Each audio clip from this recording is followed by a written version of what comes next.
Yeah, that's the reason we just went by Dave and Deb, because our last names are really complicated. Hi, everybody. I'm Nora Dunn, otherwise known as the Professional Hobo. And in this interview series, I'm speaking with ordinary people who have had extraordinary travel adventures, lifestyles, and careers. And I'm really excited about my guest today.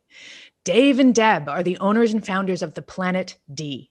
After traveling to 115 countries on all 7 continents over the past 13 years, they've become one of the foremost experts in travel.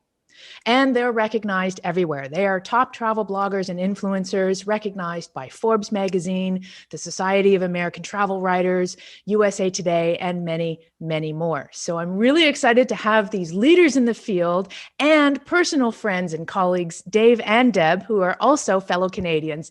Welcome to the show. Thank you for joining me. Hey, Nora, thanks so much for having us. Wow, we did that in unison. We've been together way too long during that.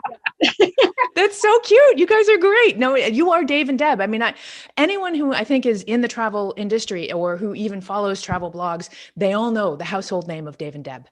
And they know that you guys have been on adventures around the world. And you guys do some epic adventures. And you're known, I mean, right at the top of your website, it says adventure is for everyone. Yeah. And so maybe you guys can tell me a little bit about what adventure means to you. What does it mean adventure is for everyone? Well, when we first met, you and I, we met when we were called Canada's Adventure Couple. And that's how we first started out, because we used to work in the film industry in Toronto, and we used to really want to go do adventures, but we had nobody to look up to, like nobody as a role model. So we were like, let's go out and be Canada's Adventure Couple and show people that ordinary people can do these ordinary travels. Can do extraordinary travels, exactly.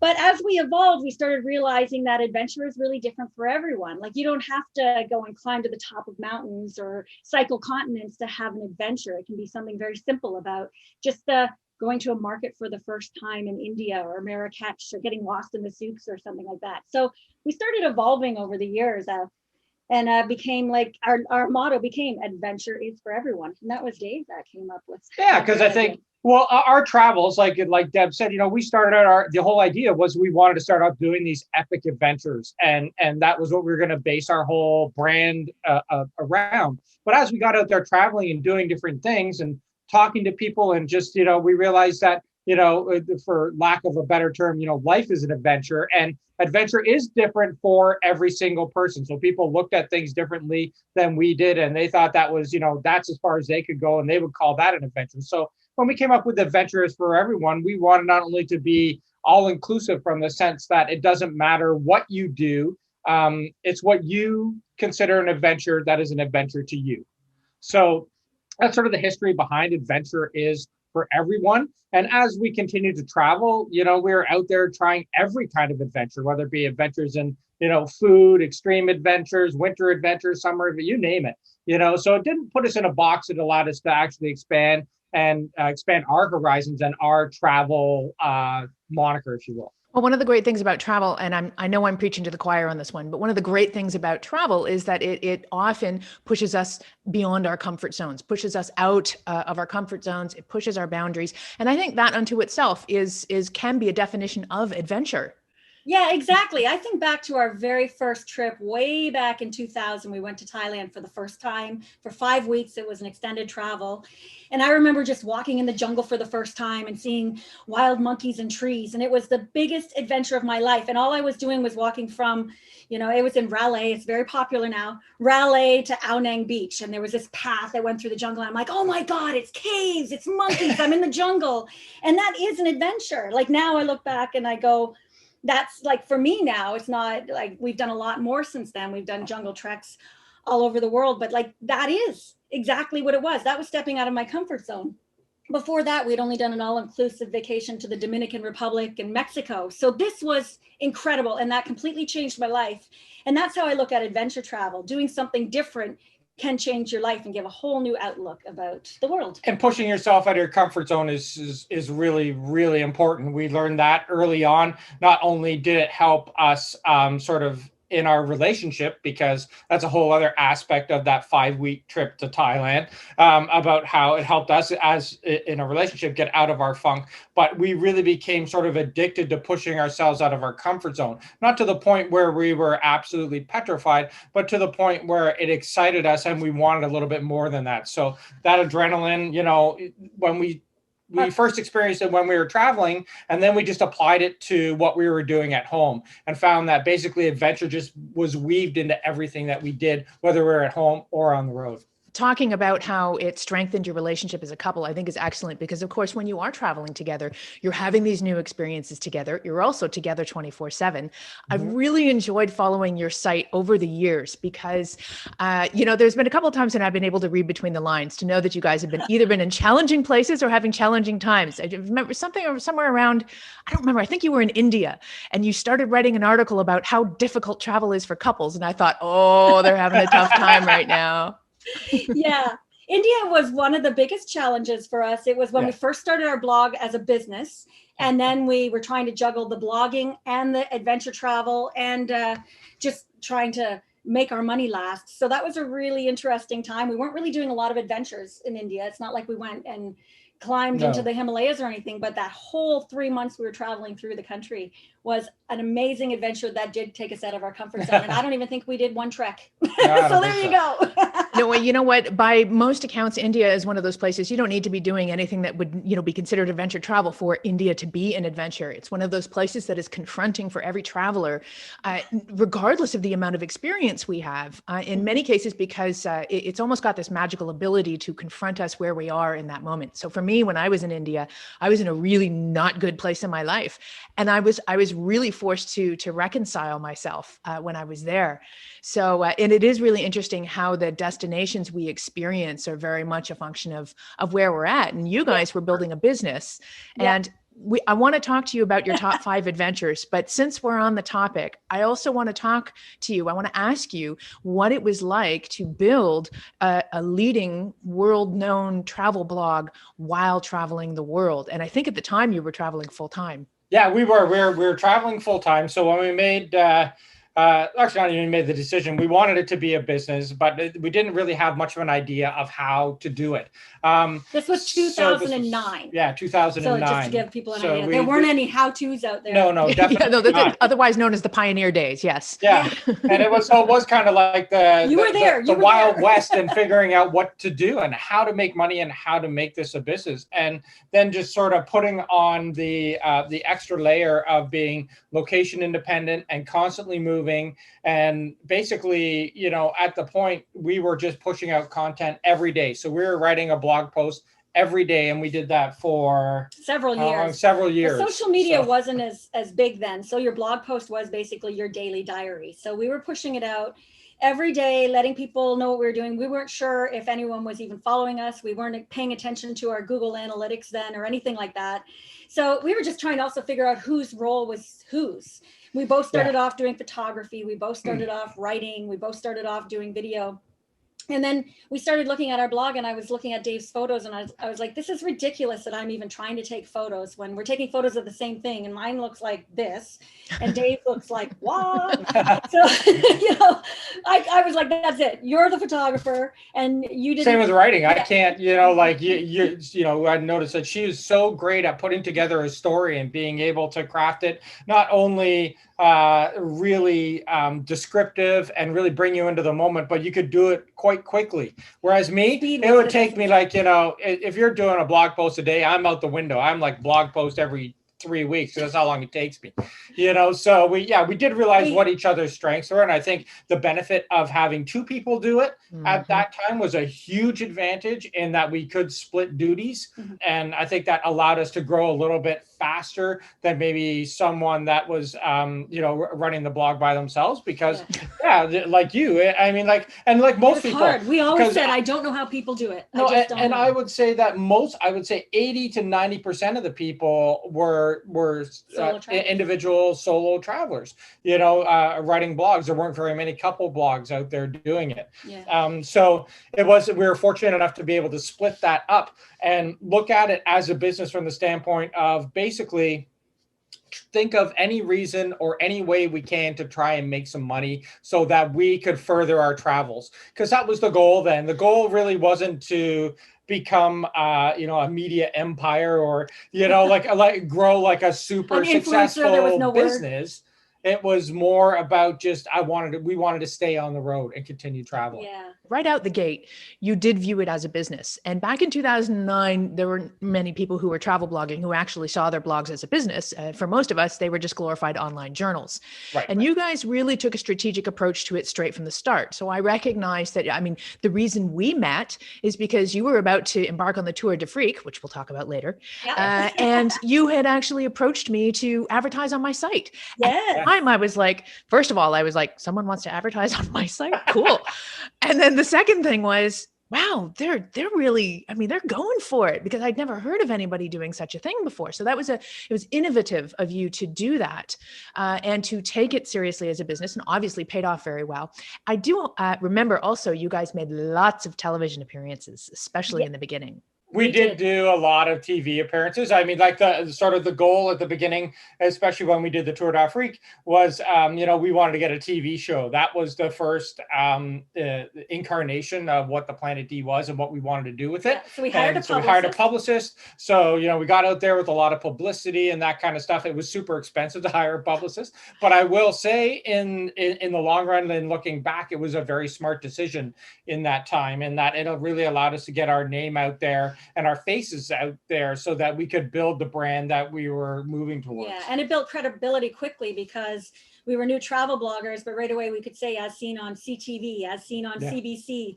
And that we didn't realize at the time was so important. But as we started growing, we were like, it's very important to say that. And then once you get your foot in the door with something like that, people start approaching you. And that's really how our business grew. And this is so important. I think there's a lot of people who think, oh, I'm going to become a travel blogger, or I'm going to become an influencer, and I'm going to, and it's free because all I need is an Instagram account. And they don't invest in themselves and in their businesses. And these days, because of the sheer concentration and the competition that's out there, it's very difficult to set yourself apart. But even more so if you're expecting to do it for free and quickly. Yeah. Well, yeah, when we all started or in the early days, we all traveled on our own dime. Like we didn't make a cent for the first, I'd say easily, 2 years. Yes. Actually, I shouldn't say a cent, because we sold our first ad on our website about a year and a half in. It was a sarong company we had a post that was doing really well. Many uses of the simple sarong, and they wanted to buy an ad for $25 a month on our website. And then they said, as we're at it, let's buy 4 more ads. And we're like, oh my God, $100 a month on our website. And they said, then we'll pay you a year up front. We're like, oh my God. And we can travel for way longer now. We have a month of travel now we can cover. And I think a lot of people who come into the industry now are, they'll probably get some flack for this, are a little bit short-sighted in the sense that they're not looking at the long-term aspects of where they want to be. It's more of a short-term gain. And I think, building your brand and who you are and an audience has taken second or maybe even third seat to just basically going out there and showing the non-reality of travel. And I think that, that's sort of really contributing to sort of the maybe downtick of Instagram and stuff like that in that, they're not showing the real way of traveling. I think people were into that for a little while, and because it was more of an escape. But now I think people, especially after the pandemic, who will want to get out there and go out and travel, they want to know what it's really like and what it really looks like. Yeah. So I think there'll be a hearkening back to, sort of the way it was years ago, and those people who have taken it seriously and actually built their brand will benefit more than people who have had a little bit more of a short-term outlook on it. Absolutely. And it's a perfect segue because you mentioned post-pandemic, there's going to be a lot of people who are going to want to hit the road and it in the form of millions of newly minted remote workers who are getting Yeah. out there or eager to get out there and hit the road. There's at the moment, I think there's 25 different countries that are offering special visas specific to remote workers, allowing them to travel and stay in various countries for up to a year at a time. A lot of people are going to want to hit the road. And like you say, they're going to want to know the real deal. So do you guys have any advice for someone who is new to long-term travel plus remote work and balancing the two? I think it's really important to stay focused and make a schedule. I think that it's very easy when you're traveling to get distracted and go, oh, I'll do that tomorrow. Oh, I have this deadline due. Well, you know what? I'll get to it and I'll just go surfing today. You really have to still keep looking at your career as a career, even if you're in paradise. If you want to make time for seeing things, well, of course, do anything like you would at home on weekends, or, you know, set 2 days a week apart, but make sure that you do your job. A lot of people do fail in remote travel because they start looking at the destination as their life, which is fantastic if you're on vacation, but you can't go somewhere and work. And Bermuda, that's a place that has opened up. It's an amazing destination, and I would love to go on vacation there, but it's not just, now it's your work environment. So set up a place in an office that is work friendly, that you can actually, even if you don't have, even if you're in a hotel room, set up a corner, you know, that is really conducive to a strong work environment. Make sure you have really strong internet. That's the most important thing. And on the flip side of that, don't make it all just about your work, because I mean, that's the sort of the beauty of location independent or remote working, is that, you know, you are in a completely different destination and you want to make sure that you actually experience that while you're there as well. Because I know that, you know, Deb and I can be very guilty of, you know, just putting your heads down and going. So when you're in one place, especially if you're going to be there for a while, it's a lot easier to sort of fall back into old habits, in the sense that, well, okay, I'm going to work, you know, especially if you are running your own business and you're not working for somebody else. If you're an entrepreneur, you tend up spending, you know, you'll spend like 14 hours and you're just like, go. And you working. Basically, it's no different than if you were in the rat race at home. In the rat race at home. So make sure you give yourself enough time and find balance to do that. And that's where Deb's advice of actually developing a schedule and carving out free time and work time for yourself is really important. I have to admit, when we first started, I was really bad at that. I was really never enjoying the moment when I was doing an activity, because I felt that I should be working. And then I was never really focused on work, because while I was working, I felt that I should be out doing something. Oh God, I'm glad I'm not the only one. Yeah. It was really thank awful. You. I think everyone feels that way. Yeah. So it's something. It's a very tough balance, and I really appreciate all of your advice, because I think it's bang on. These are things that many of us have had to learn the hard way. So hopefully, someone who's just about to hit the road can learn from our experience and advice, and because it is a very delicate balancing act. It's not a vacation, but it's also not a rat race. Right. And trying to achieve that perfect balance of everything in between it's key. All right, I want to get to your top 5 travel adventures, because you guys have done some epic adventures. You've already given me the heads up of the top 5. Yes. And number 5 is Bhutan.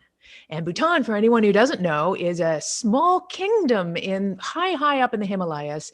Yes. It's only recently opened up to tourism, and it's not particularly easy or cheap to visit, but everybody I know who has been there has cited it as one of the most amazing travel experiences they've had. So what did you do in Bhutan, and why is it in the top 5? It really is expensive to go to. It's now $250 per person per day to go in, minimum. This is how they keep tourism down. This is how they make sure there's no over tourism.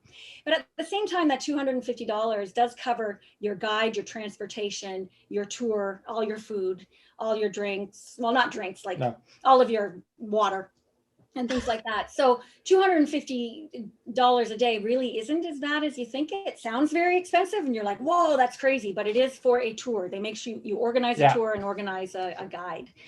So we went to trek to Laya, was what we went to do. It's called the Highlander Festival was happening.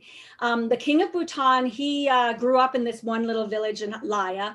And so he wanted to open up tourism and start promoting tourism in Laya. So he did a festival there. Now, it's funny that he says tourism, because really the festival was just all locals. There was no other tourists there. But he had this big festival where everyone from Bhutan came to the Highlander Games and showed off their skills and their prowess. And we hiked up to the top to see it. And Dave and I were standing in line at the opening ceremony. Next thing we know, we hear the king is coming.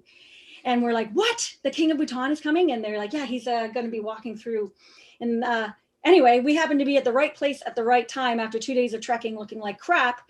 And the king of Bhutan came up, and here they saw Blondie here. Yeah. You know, he saw us and came straight up to us, and he goes, hello, welcome to Bhutan. And we met the king of Bhutan. Yeah. So it was the most incredible experience. What did you do? Did you bow? How do you meet a king? I just, you're not allowed to take any photos, not allowed to have any cameras. So I made sure everything was put away, but you have to, we didn't even bow. No, we were in shock. We were completely shocked. Like, oh my God, hi, how are you? And the king of Bhutan, he's a very cool guy, you know, like he's good looking. Everyone's in their traditional He's got clothes. his Ray-Bans on, you know, like he was like. He came in like, he had his hair slicked back, perfect English. And he's like, welcome to our country. I'm really excited to see you here in Laya, enjoy the festival.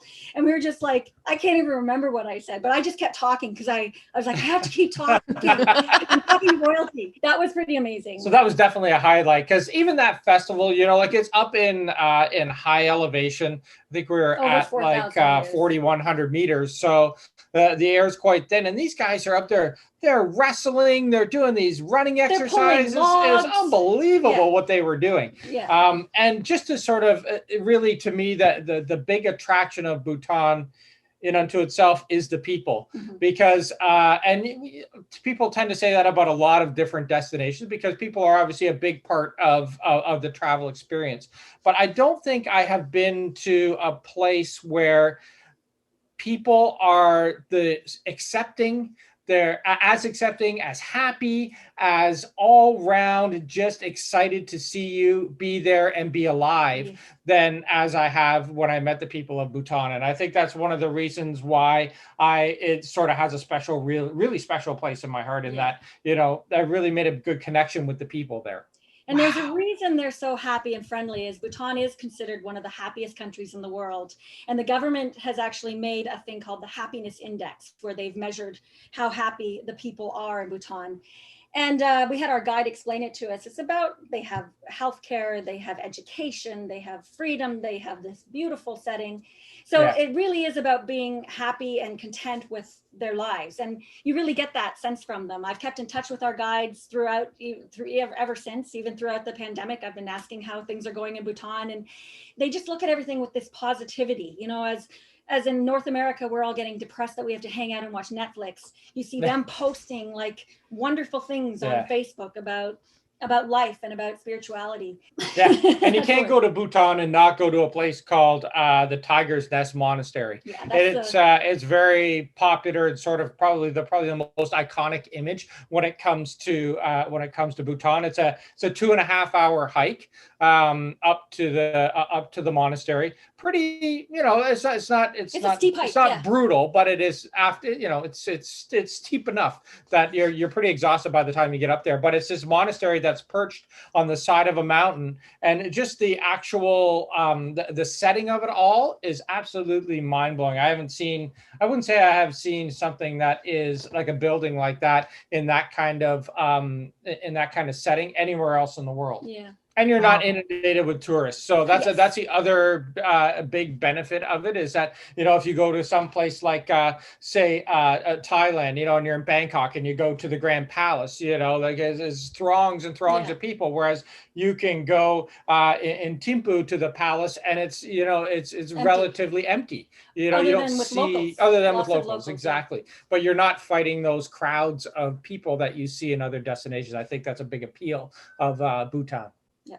That's a really interesting observation too, because a lot of people and intrepid travelers will knock the idea of doing a tour because it's not off the beaten path. Yes. You know, the way to travel is off the beaten path. But a lot of people, I don't really understand what that truly means. So, so you're saying in order to visit Bhutan, of course, you have to have a guide, which means technically you have to do a tour, but yet at the same time, it feels off the beaten path. Because you aren't surrounded by tourists all the time. Is that right? Yeah, you're not fighting, to stay ahead of the next tour bus or anything like that. And the places that you visit, I mean, obviously when you climb into the mountains is not, but even in the towns of Thimphu and Punakha, which are two of the more popular cities in Bhutan, it's not overrun with tourists at all. So you can get like the really true experience, in my opinion, local experience or off the beaten path experience, if you will, just by going there. You don't have to visit at a certain time of year. You don't have to go in shoulder season because you got to try and avoid the crowds. You can go there at any time of the year, and you're going to have an experience just like probably maybe Thailand was 25 years ago. Fantastic. Well, speaking of mountains, let's go to number 4, because number 4 is climbing mountains. Specifically, you guys have trekked to Mount Everest Base Camp in neighboring Nepal, and you also climbed Mount Kilimanjaro, otherwise known as Kili, in Tanzania. And tell me a little bit about both of those experiences and how they were similar, how they were different. Maybe you have a preference for one or the other. Yeah, I have to laugh. I always think about when we were climbing Mount Kilimanjaro and on summit day, where we were exhausted, over 5,000 meters, just feeling sick. And I remember saying to Dave, don't let me ever do this again. And then, I see where this is going. This is awful. And it's really funny how you forget the minute it's over. And every minute you get down to the bottom, you're cheersing with the champagne and you're going, let's do it again. Yeah, exactly. And a year later, we were doing Mount Everest Base Camp. So they were both incredible experiences, both completely different. You can't even compare the two. Kilimanjaro is a climb in Africa that starts in, rainforest and hot, humid weather and jungle. And then it goes through so many different types of vegetation and terrain. Yeah.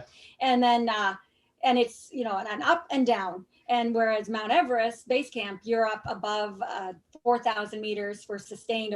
We took us 12 days. Yeah, 12 days. Much longer trek. 4,000 meters. So I will let Dave explain. And very different in the sense that, the climb up to Kili is a camping trip. So, we went up the Machami route and basically you camped all the way up. Known as the whiskey route. Whiskey route, yes. So you do there's many different routes to go up Kilimanjaro. When we did it, there was only 2. There's a bunch of different ones now, but they're all camping. So they're not, whereas in contrast, when you're hiking up to Mount Everest Base Camp, you stay in tea houses. So you go from village to village and you stay in tea houses and, you eat the local food. It's not stuff that's carried on your back while you're up there. It's something that you really get involved with the culture climbing the mountain. And it's also a much longer climb. So, it's a lot easier to get acclimatized to the altitude because you are moving so slowly. So that's the basic differences between the two. Yeah. I would say, though, that, Deb said Tanzania, you're starting in the jungle and it's all different types of vegetation going up, whereas in Mount Everest Base Camp, you are in the Himalayas. So it's the same epic views, incredible views all the time because you're on the Tibetan plateau. So it was one epic view after another. Yeah. I don't think I've ever been anywhere so beautiful. Have you done Everest Base Camp? Or you've definitely been in the Himalayas? I've been in the Himalayas and I went to Lukla. I got stuck in Lukla, actually. I was trying to fly out and I couldn't because the fog had come in. So I was stuck there for 3 days. Oh, that is so usual. That's where the Everest Base Camp starts, in Lukla. Yeah. And I remember when we were hiking back down, I just wanted once again off that mountain. And I heard trekkers coming up saying that no flights have gone out for 3 days. Maybe you were on that. I was there. That was me. And I remember going, no, I just want to get down. It's really funny after a trek how you love it. And then you get to the top and then you start going down. You're like, when is this going to end? And then you just want it over with. And then you get back to Kathmandu and you go, okay, where are we going next? I'm so glad you said that because actually I'm exactly the same way. I am 150% a mountain girl. I love the mountains. I come to life in the mountains. I've done tons and tons of multi-day treks in the mountains or single or multi-day climbs of mountains. And every single ascent somewhere along the way, I find myself asking the question, Nora, what the hell are you doing? I know your voice. It accompanies me on every mountain walk I do. It's a voice that says, Nora, what the hell are you doing? This isn't fun at all. I And know. the other thing is, the entire time I'm going up, I think, how the hell am I going to get down off this mountain? Like, because going down is in many cases that even harder than going up is. For sure. And yet by the time I hit the bottom and like you say, popping the champagne and sitting in a hot spring or doing whatever you do. Yeah, it's great. I love that. And I'm planning the next adventure. It's true how quickly we forget. Kili was definitely more exhausting than Everest Base Camp for sure. Yes. Because And is that because it was a faster trip, like fast up and fast down? It's fast, like 6 days up, 1 day down. So it's by the time our summit day on Kilimanjaro, we just were in a fog. I remember you just didn't really. They wake you up at midnight. The summit days, they wake you up at midnight so you can be up there for 6 a.m. for sunrise. So you get up at midnight and then you have like 5.5, 6 hours of climbing ahead of you before you get in the dark until you get up there for sunrise. And then sort of by the time you get up there for sunrise, everybody in our group anyway was like, just take the damn picture and let's get the hell out of here. That's exactly what you expect it to be. Actually, there was one guy in our group who made the guide carry a bottle of champagne that he was going to. He thought he was going to be able to carry it, and he was carrying it. And then partway through, he's like, "I can't carry my champagne." He hands it to the guide because he was going to pop champagne when he got at the up summit. There. And then when he got up there, he's like, "Let's just go." And that's why we had champagne at camp. And then by the time we got to Everest, because we had been sustained, like Kilimanjaro felt like this incredible, huge feat, which it was. But Everest was almost as high, Everest Base Camp, but that happened in the middle of the day. It felt like a little stroll by the time we got to base camp. Mm-hmm. And we were like, this is awesome. It felt very easy. It wasn't easy, but by the time we got to base camp, we were like, wow, I remember just being destroyed at Mount Kilimanjaro. And now here I'm running around base camp, watching things, playing, with the prayer flags. That's because Kili was more about the accomplishment, and base camp was more about the experience. So the accomplishment of getting up to Kili was so elating and such an adrenaline rush, and base camp was like the whole experience was incredible. So it wasn't just like getting to where Everest Base Camp was. That was a destination where we were going to, but really the whole journey itself was incredible. Well, thank you for that overview. And obviously I'm going to have to do both now. So thanks for that. Now, number 3 on your adventure list. Woo! Very exciting. This one's very off the beaten path. It's not something that a lot of people would do. You guys did an 11-day winter trek adventure excursion in Northern Ontario. Yeah. This was why did this make the list? Yeah. Because it was the most challenging thing I ever did in my life. I don't think I've ever cried so much. Oh my Lord. It was so. What happened? It was beyond anything. What we were doing is we went up with a company called Laura the North. And just to show how hardcore these people are, Kylan Malone, she was just a finalist on Alone on National Geographic. She was the top 3. So she stayed up already this past year, alone in the Arctic for 90 some odd days. Yeah. I heard her husband run this company. They run a company up in Northern Ontario. They take you up to the Missinaibi headwaters, freezing winter, -40, and we follow a canoe trail and the canoe route of the Hudson Bay, the old Hudson Bay trappers. So you do 10 kilometers per day for 10 days, and you hike between railway lines. There's 2 main railway lines here in Canada, the CP and the CN They dropped us off in the middle of nowhere, way up in the Arctic headwaters. Yeah, so you take it, basically if Sudbury is how far away from Toronto? I don't know. But anyway, then we took the long CP way. rail train. Long way. Then we took the CP rail train another 8 hours by train in a boxcar, or they dropped us off at a mile marker. They call it the bud car. Yeah, the bud car. They call it the bud car. Basically in the middle of nowhere. And if you hike between the 2 rail lines, you have 10 kilometers. days to catch the train at the other end. Yes. So what makes this incredibly challenging is that it's all done by traditional means. So it's not about getting the most advanced gear and going up there and do it. We pull our own sleds. We made our own moccasins. It's all by handmade snowshoe. And No everything, trails, you're no breaking trails, trails. you break trails. And it's all done from traditional methods from back in the way that people did it when they were during the fur trade. So that's the idea behind it. So it made me really appreciate how this country was built, because I don't even know how they survived, because just trekking for 8 hours a day in deep snow, through wilderness, on frozen ice, on open rivers. It was terrifying. Every one of us punched through the ice at least once. When we did get to camp, it wasn't just, hey, let's go in the hot tub and cool off. It was, now we have to stamp out the camp by our snowshoes so that we don't fall through the deep snow. That's 3 hours of camp setup. Now we have to go cut down trees for firewood. We have to cut down spruce boughs to sleep on. We have to set up the prospector tent and chip ice for to find water. Meter through of ice every day to get our water. So it was intense, and people do this and they sell out every year. And we were one of their first guinea pigs. They had this idea to do this crazy adventure. So they invited us along, because at that time we were really doing a lot of adventures. We were working with Ontario Tourism at the time, and they said, we really think this thing can take off, but nobody seems to want to do it. Wonder why.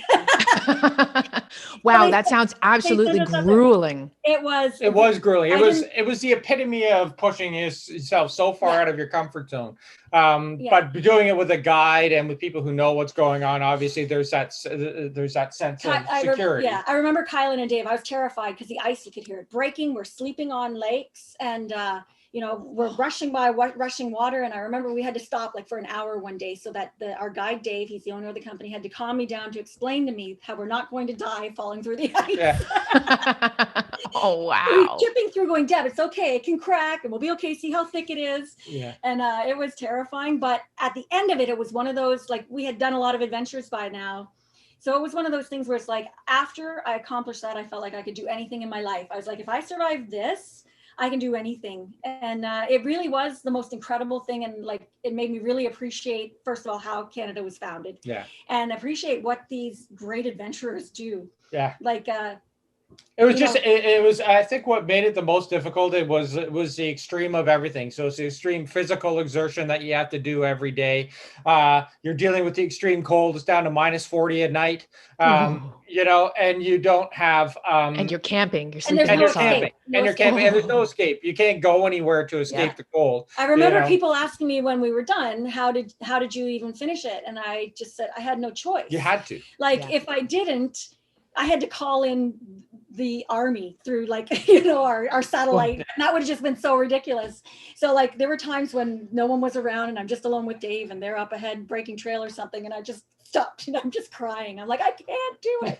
And then every night when we got into the tent, I was so happy, and I had that sense of real pride. And I think it gives you a lot of time. Like that's one of those things that gives you a lot of time to get into your own head, and really, because when you're just walking and basically you're just surviving. You do look inward and just re-examine yourself, and it lets you take sort of that checklist of your life, being up there and having zero distractions. Now that can either be a good thing or a bad thing, depending on how you look at it. But for me, I thought it was I loved it. I thought it was hard. I thought it was incredibly challenging. I haven't done anything in my life that's been that challenging since or before. Yeah. But I think at the end of it, I was like, I'm a better person for having done it. And I was so surprised about how many people wanted to do it after we talked about it. Because I would have never thought, like Deb said at the beginning, we're like, oh God, I guess we'll do it. Sure. It's not something like that. I don't know why anybody would do it. And then afterwards, I'm like, now I understand. Okay. People love this. There's something so fulfilling about pushing yourself beyond your limits. Now, when I was saying before, it can be something as simple as a Market America cash, but once you've started building on things, you do want to push yourself further and further. And that was something where I wanted to see what I was capable of. And I think that comes to a point where you can really build, you can build on that character. It can really help you succeed in life, to push yourself just beyond what you think you're capable of in a safe way. We had professional guides who do this for a living, making sure we didn't die. Anyone else got dropped off there, they would not survive a night. Like if we went alone, we wouldn't have. But it was an incredible thing to do. All right. Next in the adventure list is the Mongol Rally. What is it and what happened? Well, the Mongol Rally is basically what it is it's an event where you drive a car from England to Mongolia. And sort of if that's not crazy enough, you have to do it in a small little, what they, for lack of a better term, call inappropriate car. So the car can't be older than a certain age. The engine has to be very small. So Newer than a certain age. newer than a a new certain car. age. Yeah. Anyway, it basically is about driving the crappiest car you can find all the way across Europe to Mongolia. Yeah. So we thought this would be fun. And I'm sure it was. As we were re-talking about it, we realized that had we known what we were getting ourselves into, I don't think we would have done it. Probably not. Because it's a lot of work. We had to buy a car in England. We ended up buying it from a gypsy and didn't have any of the right paperwork. So getting on the way, literally we did. After that, we were getting stopped everywhere we went at every border because we didn't have any of the right paperwork. Oh, wow. Yep.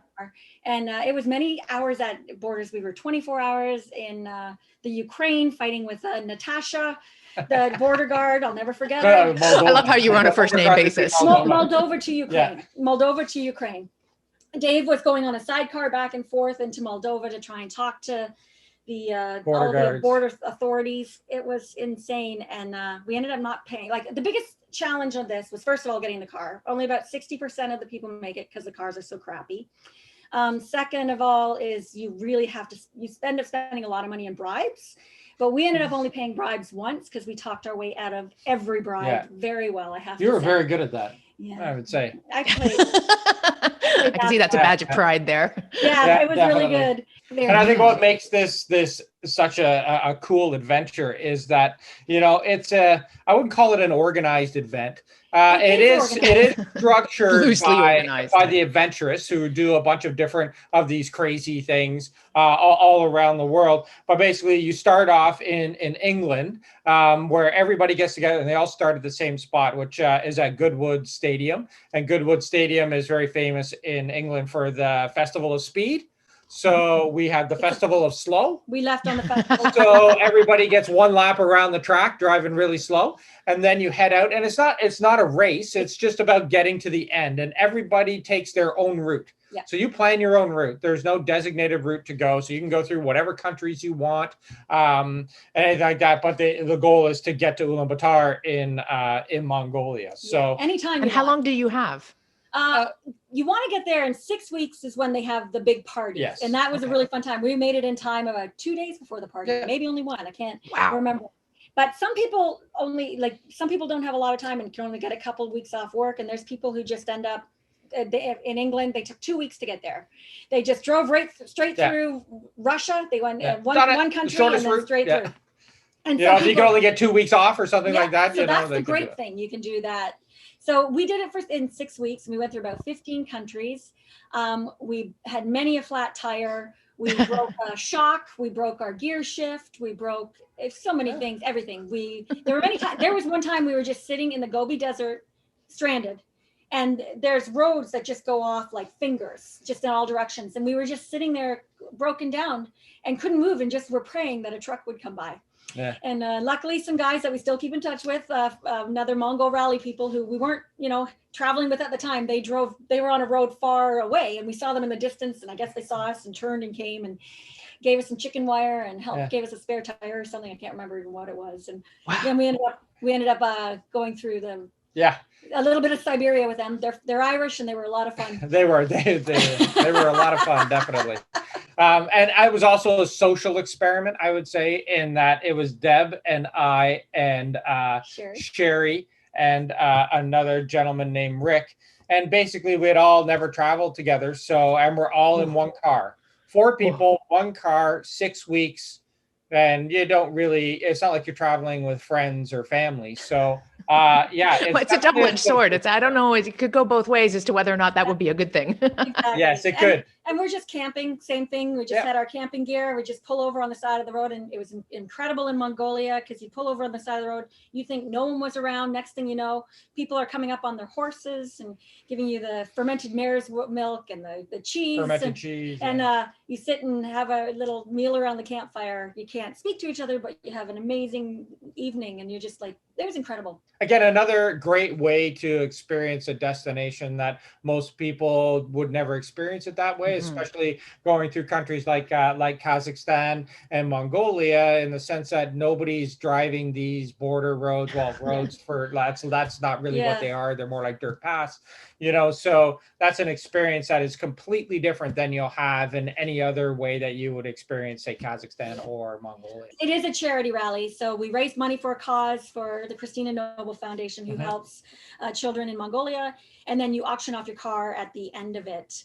Now they don't do that anymore because Mongolia doesn't want all the crap cars anymore. So Mongolia has made. So you have to get your car out of there now. Yep. They're like, you can do it now, but you got to get your car out. I completely understand it.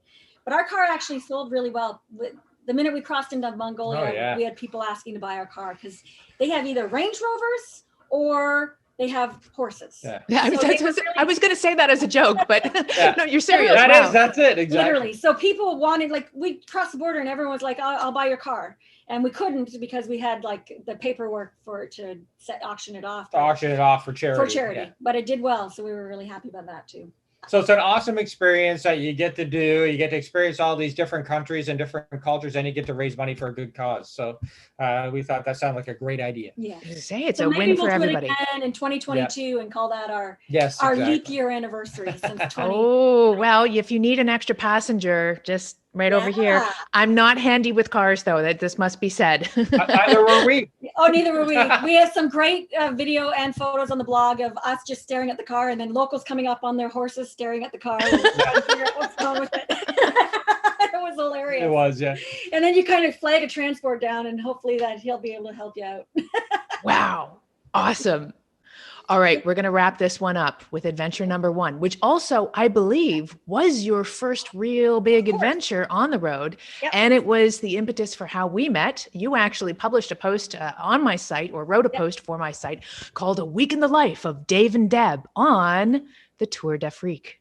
Yeah. So tell me what this is all about and what happened.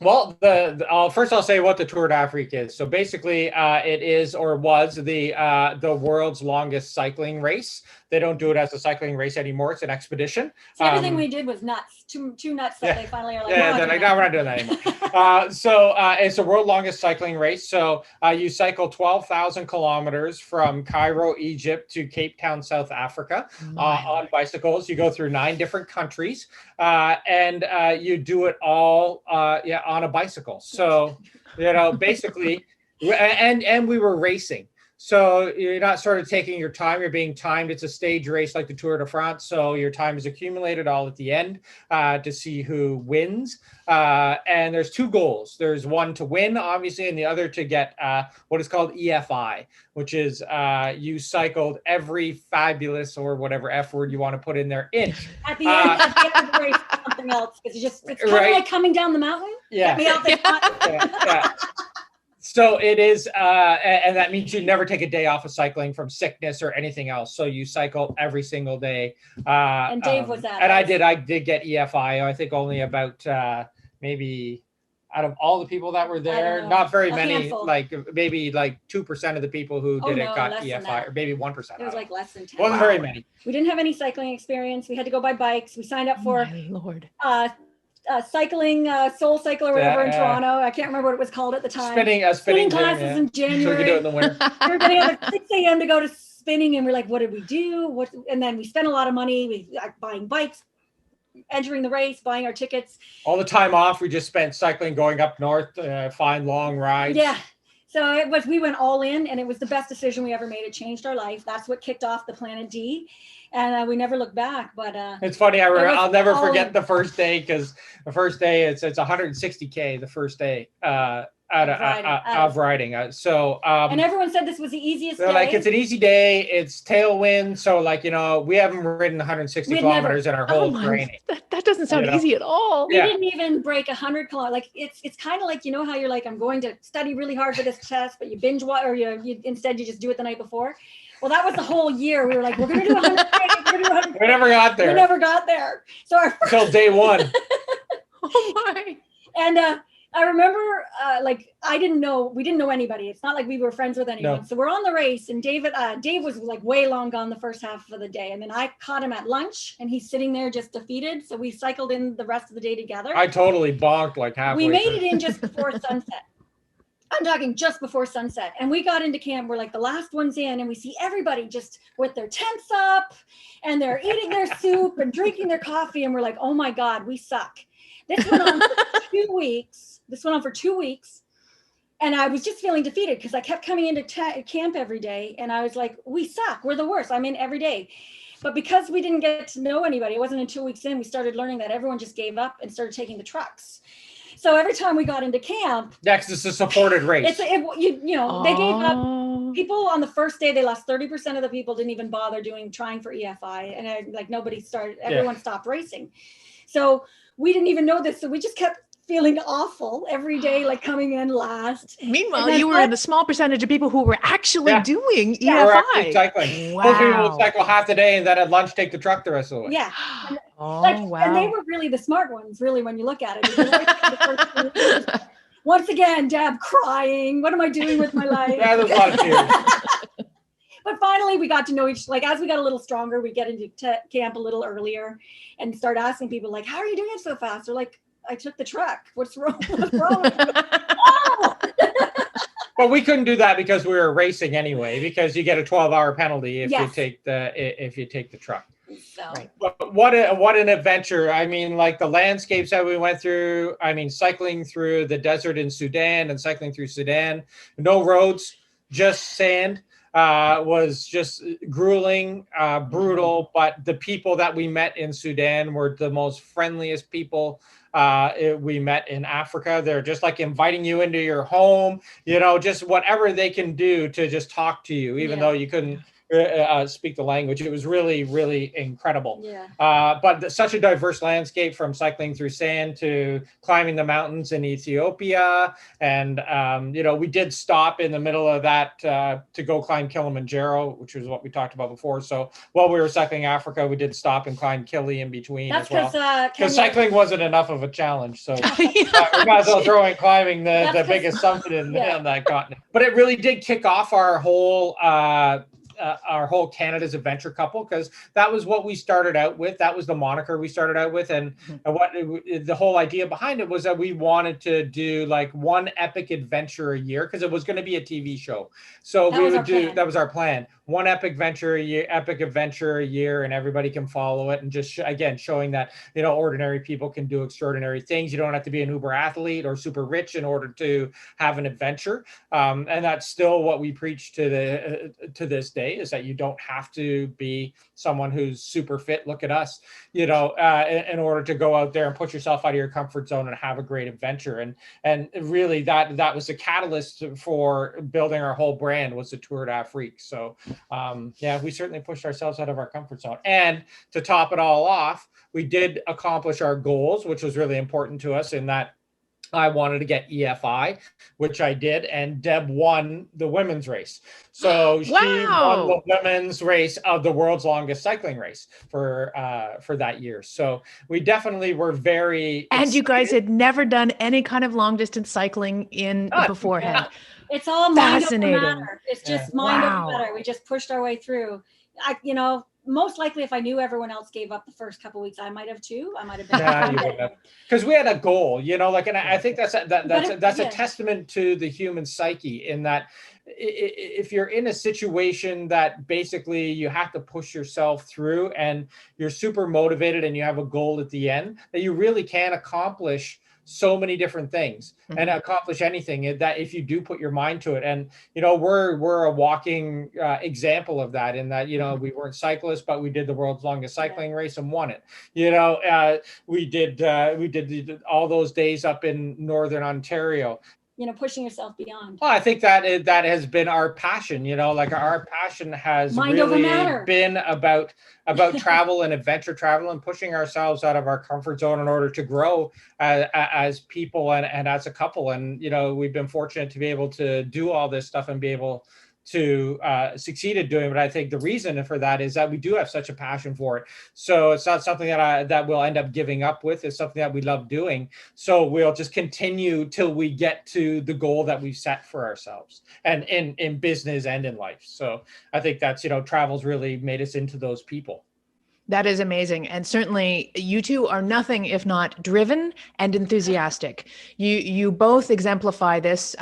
Because I know you both personally and professionally, I can say that with confidence. And I know that everything that we've talked about today is just a small little fraction of the number of travel adventures that you have had around the world. So definitely, I want everybody to visit theplanetd.com because it is a fabulous way to vicariously travel and also to come up with some great travel ideas. Now, where can people find you aside from the Planet D? Well, they can. Excuse me. They can find us everywhere as the Planet D on Facebook, on Twitter, on Instagram, on Pinterest, on YouTube. Wow. Yeah, the Planet D. The Planet D. There is a the. When we called ourselves the Planet D, there was a Planet D out there that was a diabetes website. All right. So you need, actually, it's so funny you should mention that because I had decided that I was going to go with the moniker Professional Hobo, and there was actually a site out there already, Professional Hobo. So I actually had to make my URL theprofessionalhobo.com. Exactly. So regularly people would say, oh, so where are you? You know, I'll be talking to someone somewhere random place. Oh, where are you? Oh, you're professionalhobo.com. I'm like, no. The Professional Hobo. Exactly. Yeah. So you are the Planet D. That's correct. Exactly. Well, thank you so much for inspiring me and for inspiring so many people around the world. Is there any final words you have? The final words I would say, just get out there, push yourself a little bit out of your comfort zone because you'll never know how much more you can learn about yourself until you do that. And my final words are, it's never too late. Dave and I didn't start living our dream until our late 30s. So go for it. You know, it's never too late. And I'm still looking for my next chapter of life. And I'm still in my late 30s. Well, thank you so much again. I hope everybody has enjoyed watching or listening to this fabulous interview. My name is Nora Dunn. I'm otherwise known as the Professional Hobo, and I'll see you next time. Bye, everybody. Thanks, Nora.